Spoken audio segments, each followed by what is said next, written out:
नमस्कार, आप देख रहे हैं न्यूज़ वन इंडिया। मैं हूं आपके साथ अनन्या बेदी। केजरीवाल सरकार दिल्ली में वायु प्रदूषण को नियंत्रित करने को लेकर एक्शन में है। पर्यावरण मंत्री गोपाल राय ने आज निजी निर्माण एजेंसियों के साथ बैठक कर धूल प्रदूषण रोकने के लिए जारी 14 सूत्रीय दिशा निर्देशों के पालन करने के सख्त निर्देश दिए हैं। उन्होंने कहा है कि दिल्ली में निर्माण कार्य में जुटी निजी एजेंसियों को धूल प्रदूषण रोकने के लिए जारी मानदंडों को 15 दिनों के अंदर पूरा करना होगा। सभी निजी एजेंसियां अपनी निर्माण साइट पर समीक्षा बैठक करें कि अभी किन किन दिशा निर्देशों का पालन हो रहा है और किन किन का नहीं हो रहा है। उन्होंने चेतावनी दी है कि हम विंटर एक्शन प्लान का तहत मानदंडों को पालन नहीं करने वाली निजी एजेंसियों के खिलाफ सख्त कार्रवाई करेंगे।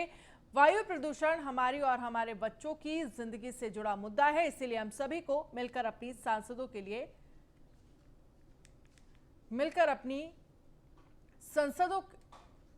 माफ कीजिएगा, इसलिए हम सभी को मिलकर अपनी सांसों के लिए लड़ना होगा।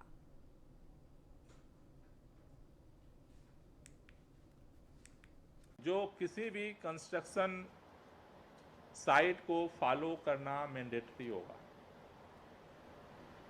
पहला, निर्माण स्थल के चारों तरफ उचित ऊंचाई पर दीवार खड़ा करना। जो ये टीन की दीवार खड़ी की जाती है वो कवर्ड होना चाहिए टीन सेट से, चारों तरफ से, ऊपर से नहीं, साइड से। दूसरा, 20,000 वर्ग मीटर से अधिक क्षेत्र में निर्माण कार्य हो रहा हो या डिमोलिशन का कार्य हो रहा हो, वहां पर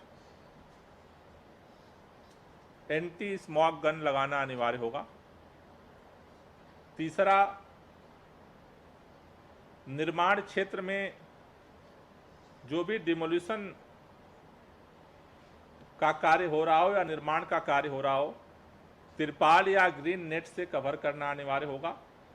चौथा, निर्माण स्थल तक निर्माण सामग्री को लाने ले जाने वाले वाहनों की सफाई करना अनिवार्य होगा।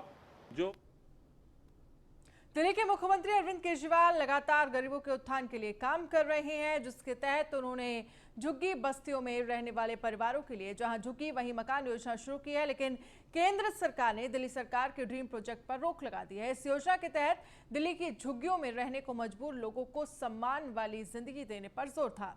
योजना के तहत झुग्गी में रह रहे परिवारों को पक्के फ्लैट में शिफ्ट करने की तैयारी थी। सरकार ने लक्ष्य रखा था कि 2025 तक इस मिशन को पूरा कर लिया जाएगा और दिल्ली को झुग्गी मुक्त घोषित किया जाएगा, लेकिन अब ऐसा मुमकिन होता नजर नहीं आ रहा है। आखिर क्यों हुआ ऐसा, आपको दिखाएंगे।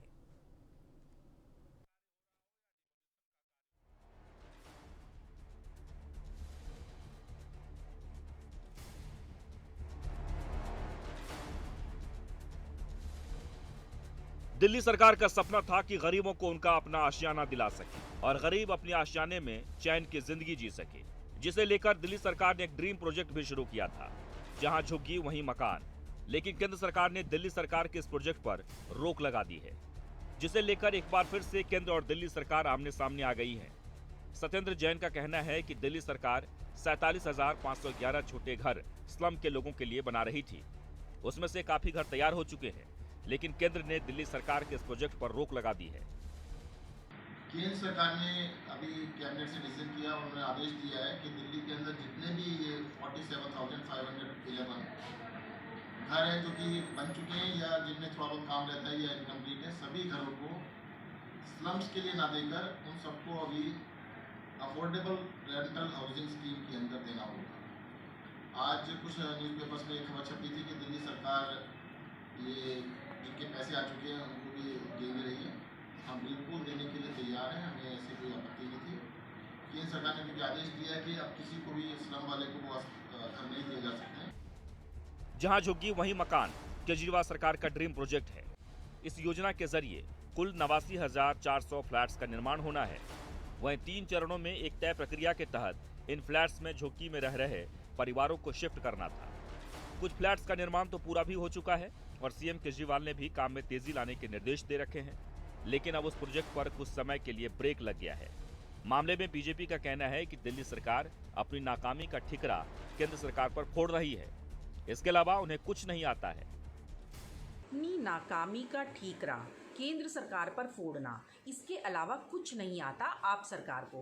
जिन्होंने 7 साल में एक फ्लाईओवर, एक अस्पताल नहीं बनवाया, वो 47,000 घर बनवाने की बात करते हैं।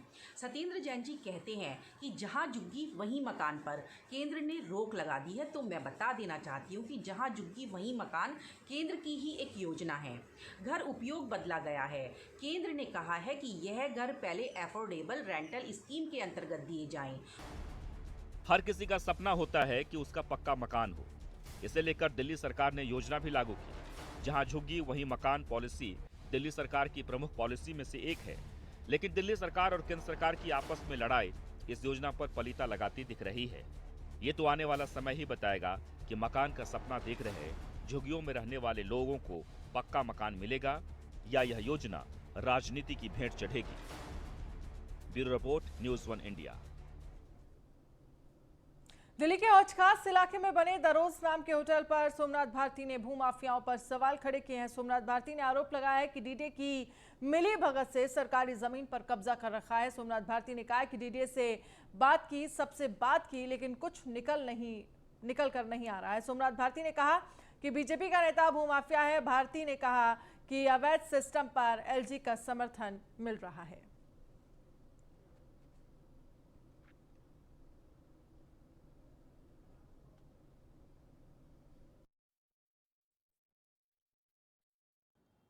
इन लोगों ने 1996 में ये कहते हुए कि भाई ये किसी और खसरा में है, इसको उठा करके किसी को बेच दिया।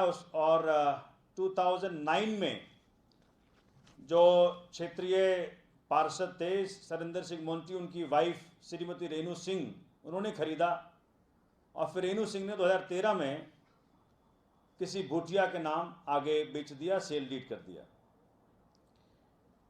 26 मई 2015 को डीडीए को डायरेक्शन दिया गया माननीय उच्च न्यायालय के द्वारा कि भाई इसे डिमोलिश करें और हटाएं। डीडीए ने डिमोलिशन ऑर्डर दी,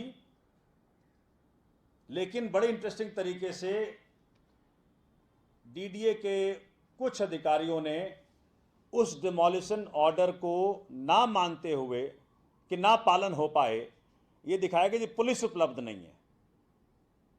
और इन लोगों को वक्त दिया कि भाई आप उच्च न्यायालय जाएं, डिस्ट्रिक्ट कोर्ट जाएं, जाके स्टे ऑर्डर ले आएं। पीएम मोदी के 71वें जन्मदिन के मौके पर बीजेपी के राष्ट्रीय अध्यक्ष जेपी नड्डा ने बीजेपी मुख्यालय में सेवा और समर्पण अभियान का शुभारंभ किया। इस दौरान बीजेपी मुख्यालय में प्रधानमंत्री के जीवन काल की फोटो प्रदर्शनी लगाई गई, जिसमें प्रधानमंत्री से जुड़े एक एक लम्हे को दिखाया गया। इस दौरान बीजेपी के कई बड़े नेता भी मौजूद रहे। बीजेपी मुख्यालय में मौजूद बीजेपी कार्यकर्ताओं ने पीएम मोदी की तारीफ की।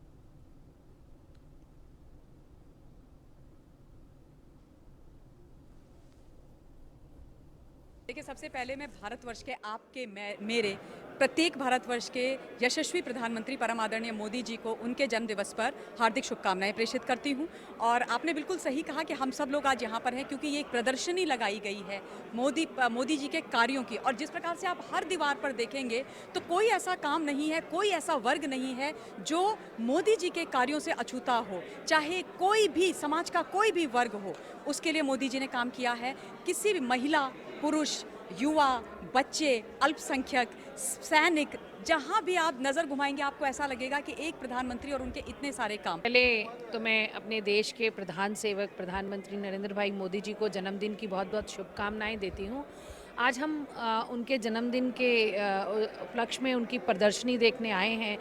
ये प्रदर्शनी इस बात को दिखाती है कि कैसे उन्होंने गुजरात से अपने जीवन यात्रा शुरू करी और आज देश में कितने काम ये इस प्रदर्शनी के माध्यम से आपको दिखाई देंगे। और पार्टी ने 17 से लेकर 7 तारीख तक सेवा ही समर्पण के रूप में मनाने का निश्चय किया है। देखिए, सबसे पहले मैं भारतवर्ष के आप और वहीं दिल्ली के प्रदेश अध्यक्ष आदेश गुप्ता से हमारे संवाददाता पीयूष तिवारी ने बातचीत की। क्या कुछ कहा, सुनिए। हमारे साथ बातचीत करने के लिए दिल्ली बीजेपी के प्रदेश अध्यक्ष आदेश गुप्ता जी हैं। सर, आज प्रधानमंत्री का जन्मदिन है, कितने उत्साह से आप लोग मना रहे हैं? देखिए, हम पूरे उत्साह के साथ और प्रधानमंत्री नरेंद्र मोदी जी सिर्फ भारतीय जनता पार्टी के नेता ही नहीं हैं, वरन आज भारत के लोकप्रिय प्रधानमंत्री लोकप्रिय नेता हैं, विश्व के लोकप्रिय नेता बन चुके हैं। ये उनके विज़न है, उनके विज़न और उनकी समाज सेवा की जो सोच है, जिसके कारण से प्रधानमंत्री जी की दूरदर्शी फैसलों से, योजनाओं के सही क्रियान्वयन से, इम्प्लीमेंटेशन से आज जन साधारण तक वो योजनाएं पहुंची हैं। वो चाहे प्रधानमंत्री गरीब कल्याण योजना में अनाज हो, वैक्सीनेशन अभियान हो, या फिर किसान सम्मान निधि हो, तमाम ऐसी योजनाएं, आयुष्मान योजना हो, उन योजनाओं के माध्यम से देश के अंदर एक क्रांतिकारी परिवर्तन देखने को मिल रहा है। और हमारे प्रधानमंत्री जी स्वस्थ रहें, दीर्घायु हों, हम लोग कामना करते हैं। और इस जन्मदिन के अवसर पर पूरे देश में और दिल्ली में ये अभियान हम 20 दिन का सेवा और समर्पण अभियान के रूप में चला रहे हैं, जिसमें सेवा काम हमारे कार्यकर्ता करेंगे और लोगों तक मोदी जी का संदेश पहुंचाएंगे। प्रधानमंत्री के जन्मदिन के अवसर पर 1.5 करोड़ वैक्सीनेशन का भी लक्ष्य रखा गया है, पूरा हो पाएगा सर? बिल्कुल, देखिए ये अभी तक के जितने रिकॉर्ड है वो सब रिकॉर्ड आज के दिन टूटेंगे। जी बिल्कुल, तो ये थे हमारे साथ दिल्ली बीजेपी के प्रदेश अध्यक्ष आदेश गुप्ता, जिनका साफ तौर पे कहना है कि आज प्रधानमंत्री के जन्मदिन के अवसर पर वो जो सारे रिकॉर्ड है वो भी टूट जाएंगे। कहीं ना कहीं आदेश गुप्ता का इशारा वैक्सीनेशन की ओर था। वीडियो जर्नलिस्ट लोकेश के साथ पीयूष तिवारी, नई दिल्ली। माननीय प्रधानमंत्री नरेंद्र मोदी के जन्म दिवस पर उत्तरी दिल्ली नगर निगम के federation of RWA Ashok Vihar के साथ मिलकर प्लास्टिक वेस्ट निस्तारण के कार्यक्रम का शुभारंभ किया। इस मौके पर मुख्य अतिथि के तौर पर पूर्व स्वास्थ्य मंत्री डॉक्टर हर्षवर्धन मौजूद रहे। इस कार्यक्रम की अध्यक्षता केशवपुरम जोन चेयरमैन योगेश वर्मा ने की। इस मौके पर सिंगल यूज प्लास्टिक को खत्म करने के लिए एक NGO की ओर से केशवपुरम इलाके में 2000 डस्टबिन वितरित किए गए, जिनमें सिंगल यूज प्लास्टिक को घर घर से इकट्ठा किया जाएगा। साथ ही माननीय प्रधानमंत्री नरेंद्र मोदी के 71वें जन्मदिवस पर केक काटकर नई शुरुआत के साथ उत्साह मनाया गया।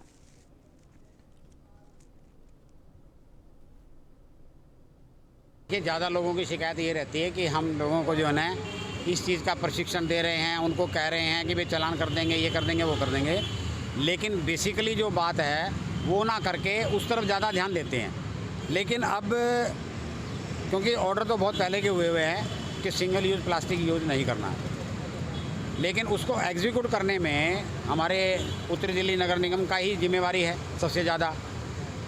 प्रदूषण विभाग की भी जिम्मेवारी है, लेकिन उत्तरी दिल्ली नगर निगम की ज़्यादा जिम्मेवारी है। उसको हम इस तरह से जो आज का ये कार्यक्रम रखा गया है केशवपुरम जोन में, जो ये रखा गया है, इसमें लोगों को सुविधा मिलेगी।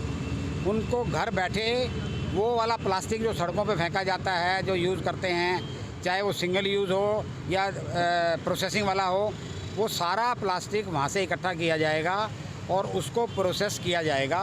ये एक बहुत अच्छी पहल है। इसी तरह से हमने ये भी एक वो रखा है प्रोग्राम की, जहाँ फैक्ट्रियाँ लगी हुई हैं इस तरह की जो सिंगल यूज़ प्लास्टिक बनाते हैं या यूज़ करते हैं, तो उसके ऊपर प्रतिबंध लगाया जाए। थोड़ा सा लोगों को अवेयर करना ज़्यादा ज़रूरी है, बशर्ते कि उनको पेनलाइज करना। ये अधिकारीगण सभी रेजिडेंट वेलफेयर एसोसिएशन के पदाधिकारीगण बहुत सारी RWA यहाँ पर हैं, और विशेषकर मैं समझता हूँ कि एनवायरमेंट प्रेमी RWA विशेष रूप से हैं। एनवायरमेंट प्रेमी समाज के बहुत सारे महत्वपूर्ण लोग हैं। आम आदमी पार्टी के राष्ट्रीय प्रचारक शाहनवाज हिंदुस्तानी का 45वां जन्मदिन दिल्ली के मुख्यमंत्री अरविंद केजरीवाल और उनकी पत्नी सुनीता केजरीवाल ने केक काट करके मनाया। साथ ही दिल्ली की अन्य जगह पर भी इनका जन्मदिन मनाया गया। आपको बता दें कि शाहनवाज हिंदुस्तानी अरविंद केजरीवाल के आंदोलन के समय के साथी हैं और एक प्रसिद्ध कवि हैं। दिल्ली के अलावा अन्य राज्यों में भी ये पार्टी का प्रचार करते हैं और दिल्ली की सरकार बनने से पहले शाहनवाज सभी विधानसभा सीटों पर प्रचार करने पहुंचे थे।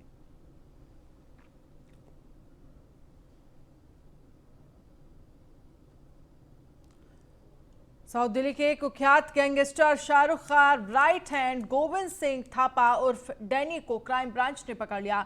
करीब 1.5 साल से दिल्ली पुलिस की नाक में दम करने वाले डैनी ने ताबड़तोड़ वारदातों को अंजाम दिया। वो 4 मर्डर और एक हत्या के प्रयास के मामले में वांटेड चल रहा था। पुलिस ने इसकी गिरफ्तारी पर 1 लाख रुपए का इनाम रखा था। डैनी ने 5 वारदातों को शाहरुख के साथ अंजाम दिया था। इससे पहले क्राइम ब्रांच ने सोमवार मंगलवार रात को शाहरुख गैंग के अमन खान को अरेस्ट किया था। इसकी गिरफ्तारी पर भी 1 लाख का इनाम था।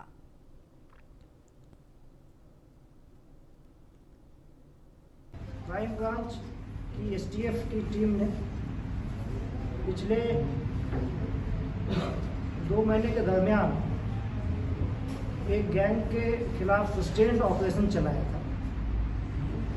क्योंकि इस गैंग पे अगर आप नज़र डालेंगे तो देखेंगे कि 2020 से लेके मई के महीने तक 2021 में इन्होंने 4 मर्डर केस किए थे और 1 अटेम्प्ट टू मर्डर किया था। सबसे पहले पिछले साल पीलीभीत बिहार में इन्होंने सनी नाम का एक व्यक्ति था, उसको रोड रेज के केस में गोली मारकर उसकी हत्या की थी। उसके बाद 2021 में मार्च में इन्होंने अंबेडकर नगर दक्षिणपुरी के इलाके में एक कुणाल नाम के व्यक्ति की हत्या की थी और एक ही दिन में अमित मद्रासी के ऊपर गोलियां चलाई थी, बट वो बच गया था। तो उसमें 307 का मुकदमा अंबेडकर नगर थाने में दर्ज हुआ था।